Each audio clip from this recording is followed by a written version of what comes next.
Polka. Chaque photo a son histoire. Et ce matin, on a le plaisir de retrouver Léonore Matet de Polka Magazine. Léonore, vous décryptez pour nous, comme chaque semaine, une photo qui fait l'actu, et en l'occurrence aujourd'hui, qui fait l'actu de la photo. Avec une image d'une apparente sérénité très épurée, on y voit une grande étendue d'eau claire, entourée de montagnes arides, sous un ciel bleu éclatant.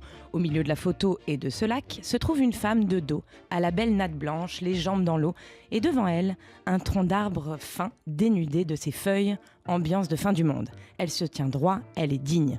L'image, c'est l'affiche du Festival des rencontres d'Arles de la photographie, prise par la photographe espagnole Cristina de Middel de l'agence Magnum. La série exposée dans le festival raconte la traversée migratoire du Mexique dans un récit où images documentaires et métaphoriques sont mélangées.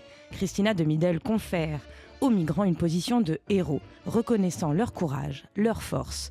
Ils sont en quête d'espoir face à la tragédie de leurs conditions, selon les mots du directeur du festival Christophe Wiesner.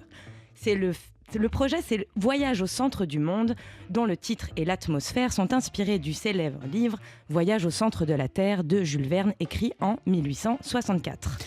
De terribles épopées qui ont un point de départ et une fin aussi. Ce périple, initié il y a 10 ans, commence à Tapachula, au sud du Mexique, à la frontière avec le Guatemala, et se termine à Felicity, une petite ville en Californie, officiellement désignée comme le centre du monde.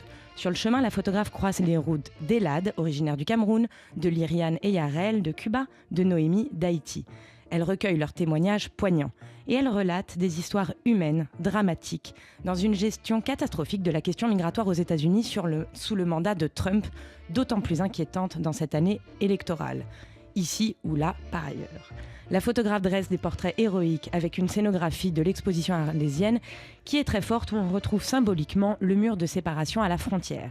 Et si ce projet raconte l'histoire de l'immigration à la frontière mexicaine, c'est en réalité une histoire bien plus globale de toutes les migrations. Et donc une histoire importante qui est au cœur de cette affiche du festival, donc des rencontres de la photographie d'Arles, qui a débuté lundi et qui se poursuit jusqu'à fin septembre. C'était Léonore Matet avec une chronique à réécouter sur le site de Polka Magazine. Polka. Chaque photo a son histoire.